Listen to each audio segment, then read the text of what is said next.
This is the Škoda Enyaq, and it is Škoda's first battery electric vehicle, and it'll be coming to Australia in 2024. Chasing Cars, honest reviews of your next car. Brought to you by Budget Direct. Underneath the Enyaq is the Volkswagen Group's MEB platform that also underpins cars such as the Cupra Born and the Volkswagen ID3 and ID4. Now we know this car is going to be coming in 2024. We don't know exactly when just yet, and we don't know pricing. But today we're going to have a look all around the new Škoda Enyaq and do a little walkthrough for you to see exactly what this car's all about. But before we begin, make sure you like and subscribe to Chasing Cars. So to start off, let's look at the car that's right in front of me. This is a Škoda Enyaq 80. So the two models coming to Australia for the Enyaq will be the IV85 as well as the IV RS Performance Edition. And you'll have the choice of two body styles in Australia as well. You'll be able to choose from either the sporty looking coupe, which is this car right here, or the SUV. So let's have a look at the Škoda Enyaq. And first of all, I just think it's a really great looking car, especially with this really amazing crystal face going on here, which is a replacement for the grille. Obviously you don't need one being an electric car. Also these crystal LED headlights, really nice as well. I just think it looks really tough. And this isn't even the RS yet. So what other exterior design features are worth pointing out for the Škoda Enyaq? Well, these 21-inch wheels right here are pretty impressive. They're massive, but it is worth noting though that the RS, which is also coming to Australia, will have its own unique wheel design. Also worth noting is this car, the Sportline, has a bit of a black pack going on. So you've got black side mirrors, black Sportline badging, and you've also got some black ducts down the front of the car too.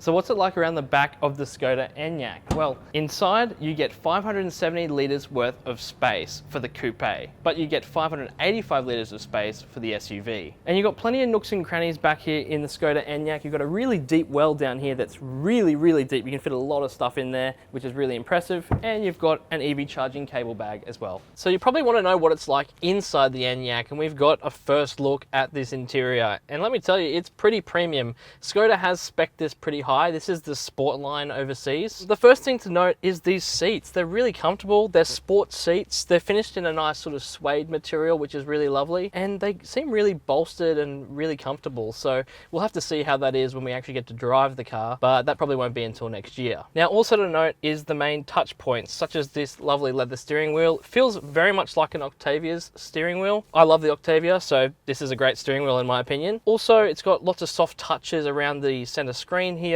and on the doors. It's pretty good. There's some like fake-ish carbon fiber surrounds, but all in all, I think it's been put together really nicely and it seems premium. So in terms of technology in this Škoda Enyaq, the first thing that you see is this massive 13-inch screen that's front and center. It's really clear. It looks really good, and we had a bit of a play around with it before, and it's quite tactile, very functional. We will obviously see more of this when we get to drive the car. The instrument cluster is a virtual cockpit instrument cluster. It's only 5.3 inch in size though, so it's not as big as say what you get in the current Škoda Octavia, for example. It is a little bit small, to be honest.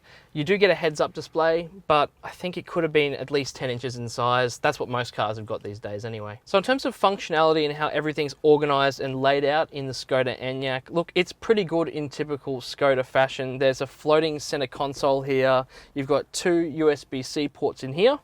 You've got two large cup holders, a large center bin, as well as a really deep multi-layered bin in here as well, which is really excellent and really functional.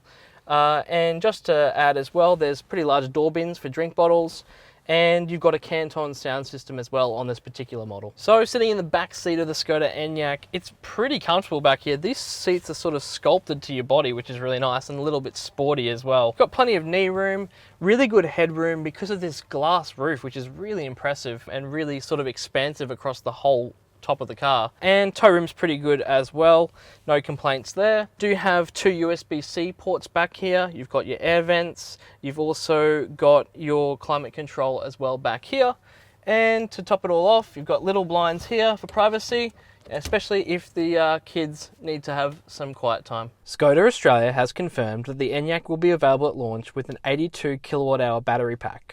and will use a 210 kilowatt electric motor on the rear axle. We'll find out more when we drive the car for the very first time in 2024. So that's our little walk around on the Škoda Enyaq. It's the first time we've seen it in Australia. It's really exciting and it's really good to be able to get in and have a look at what the car's actually like. We can't wait to see the car when it comes in 2024. It'll be coming with two variants, an IV85 and an IVRS, and it'll be available in both coupe and SUV form. But I want to hear what you guys have to say down in the comments section below, and while you're there, make sure to like and subscribe, and as always, thanks for watching Chasing Cars.